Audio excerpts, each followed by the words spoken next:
हाँ जी दोस्तों, राज स्वामी जी साਰਿਆਂ ਨੂੰ ਕੀ ਹਾਲ ਚਾਲ। ਅੱਜ ਫਿਰ ਸ਼ੁਰੂਆਤ ਕਰਦੇ ਹਾਂ। ਦਿਨ ਸ਼ਨੀਵਾਰ, ਡੇਟ ਕਿੰਨੀ ਅੱਜ 28 ਮਾਰਚ 2026। ਬਿਆਸ ਵਿੱਚ ਰਸ਼ ਬਹੁਤ ਜ਼ਿਆਦਾ ਸੀ ਦੋਸਤੋ। ਡੇਰਾ ਬਿਆਸ ਤੇ ਦੂਜੀ ਸਟੇਟਸ ਦੀ ਸੰਗਤ ਬਹੁਤ ਜ਼ਿਆਦਾ ਆਈ ਹੋਈ ਸੀ। ਦਿੱਲੀ, हरियाणा, हिमाचल, महाराष्ट्र, राजस्थान, बहुत संगत आई हुई थी यहाँ से। भाई आप कहाँ से देख रहे हो आज फिर बताना। तो दोस्तों सेठी साहब जी ने सत्संग किया 45 मिनट का। पहला हिंदी में सत्संग था। बाबा जी और हुजूर जी 5 मिनट पहले स्टेज पर आ गए थे। बाबा जी अपनी चेयर पर विराजमान हुए, फिर उसके बाद हुजूर जी ने माथा टेका गद्दी पर विराजमान हुए। शब्द उस टाइम बहुत सुंदर चल रहे थे। पाठी अरोड़ा जी शब्द गा रहे थे बहुत ही अच्छी लय में। पुराने पाठी हैं, हम सभी को पता है।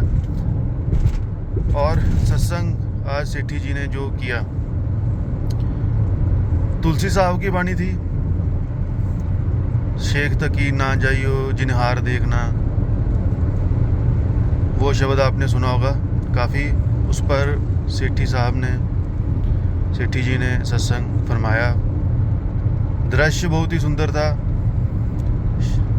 दर्शन पाठी भी थे साथ में, सेठी साहब के साथ में, जब स्टेज पर विराजमान थे हुजूर जी और बाबा जी। बहुत ही सुंदर दृश्य दिखाई दे रहा था और पंडाल भरा हुआ था पूरा A to Z कचाकच। आज दर्शनों के टाइम भी, दर्शनों की बात पहले शेयर करते हैं कि बाबा जी पिछली बार की तरह जो नीचे सीट होती है कार की, वहाँ पर विराजमान हुए थे और संगत को बहुत ही अच्छे दर्शन हो रहे थे वहाँ से भी। और मेन सीट पर जो ऊपर सीट होती है वहाँ थे बैठे हुजूर जी, तो दर्शन बहुत अच्छे हुए जी। एक भाई जब बाबा जी दर्शनों के टाइम आए कार लेकर, एक भाई बहुत ज़ोर ज़ोर से चिल्लाने लगा, तो उसको सेवादारों ने पकड़ा। इस पर हमने वीडियो बना चुकी है कि ये क्या होता है, कैसे ये इमोशंस, क्या ये चीज़ होती है, क्यों वो चिल्लाते हैं ज़ोर ज़ोर से। संगत रेयर, मतलब कुछ, सारी संगत नहीं, कुछ।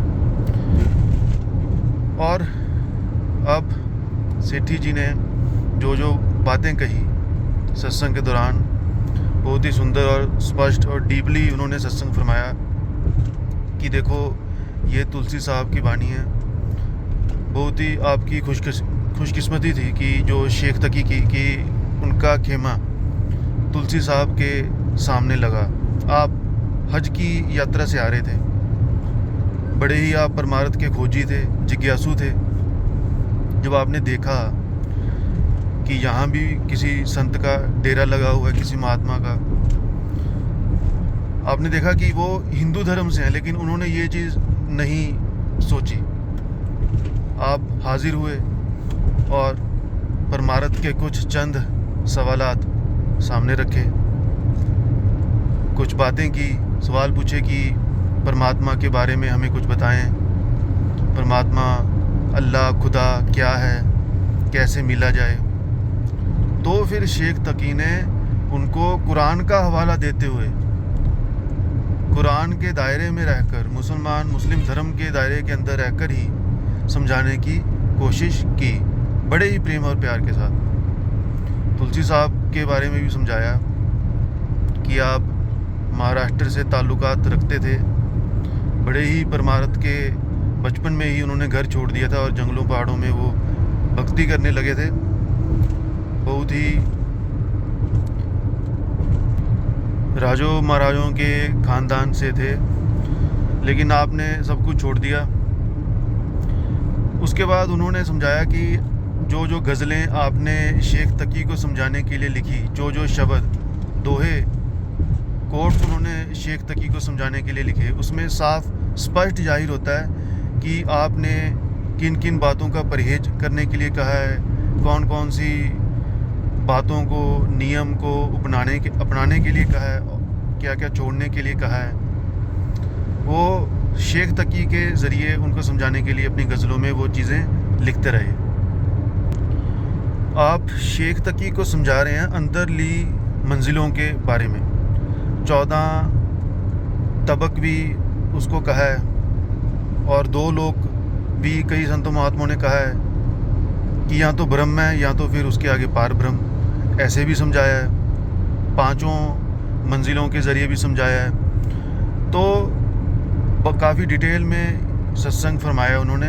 और तीसरे तिल के बारे में कहा कि इस बाणी में आप तीसरे तिल के बारे में समझा रहे हैं कि वो जो तीसरा तिल है उसकी खोज में लगो। वो अंतर्मुख है, जब गुरु हमें वो हिदायत देगा।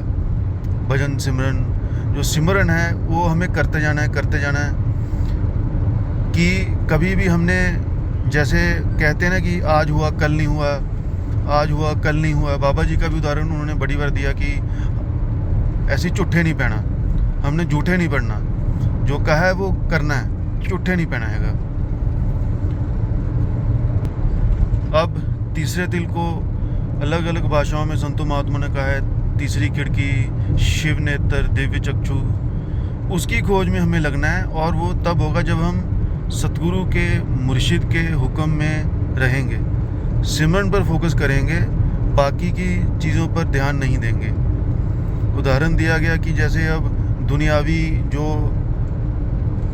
रंग तमाशे हैं, हज़रतें हैं, दुनियावी पदार्थ, उनकी तरफ ध्यान हो जाता है और मुसीबतों की तरफ, प्रॉब्लम्स की तरफ बहुत ही ज़्यादा हम डूब जाते हैं। उसकी वजह से परमात्मा की भक्ति की तरफ ध्यान नहीं जाता, भक्ति नहीं कर पाते और सिमरन छोड़ देते हैं। थोड़ा कर लिया, थोड़ा छोड़ दिया, फिर हमारा मोराल डाउन हो जाता है और कई बार भरोसा भी उठने लगता है। फिर हम ये कहते हैं कि हमारे साथ ये क्यों हुआ, ये क्यों हुआ, क्योंकि हम बहुत ही कन्फ्यूज़न में चले जाते हैं। और उसका जो कारण यही है कि हम माया में और दुनियावी पदार्थों में डूबे हुए हैं, हमारा ध्यान बहुत ही फैला हुआ है। तो उस सारे ध्यान को एकाग्र करने के लिए समझाया कि वो तीसरा तिल, बात फिर वहीं आती है कि वो तीसरे तिल की खोज, जिसको हर एक संत महात्मा ने अपनी अपनी भाषा में फरमाया है, समझाया है। और वो अंतर्मुख होकर जब तक हम कमाई नहीं करेंगे, हमारी इसमें सिर्फ मेहनत चाहिए। हमारे हाथ में सिमरन ही है, हम सिर्फ सिमरन ही कर सकते हैं। जो सतगुरु ने 5 नाम का सिमरन हमें बख्शा है, हमें दिया है। उसके बाद आपने नाम के बारे में समझाया और काफ़ी चीज़ों के बारे में। बाबा जी सतगुरु का प्रेम, प्यार, वो कैसे विरह, तड़प, जागृत पैदा करता है। जब हम सिमरन करते हैं, उसका शब्द का अभ्यास करते हैं, उसकी कृपा कैसे होती है, धीरे धीरे फिर हमारे दायरे खुलते हैं, हमें सोची आती है, समझ जाते हैं हम कि अब हमें आगे क्या करना है, क्या नहीं। नींद के बारे में भी समझाया कि कभी नींद आ जाती है, कभी कुछ मिनटों बाद सो जाते हैं और कभी बोर हो जाते हैं, मन नहीं करता सिमरन करने का, भजन करने का। तो ये सारी बातें इशारा कर रही हैं कि हम अभी आदत नहीं बनाई, अभी हम पक्के नहीं हुए, अभी हमारा फोकस नहीं है, मेहनत हमें अभी, एफर्ट्स हमने नहीं किए, अभी हम ये सारी बातों में, दुनियावी बातों में लगे हुए हैं। तो दोस्तों, ये सारे पॉइंट्स सुनकर कुछ संगत महसूस किया मैंने कि इमोशनल, जिनको देखो एहसास होता है वो तो फिर उनको तो अफसोस होता है। और इस पर पूरे डिटेल पर बहुत ही सुंदर सत्संग उन्होंने फरमाए। ये शॉर्ट में था, कौन कौन आज हाजिर था वो बता सकते हैं। ठीक है जी, राज स्वामी जी सारे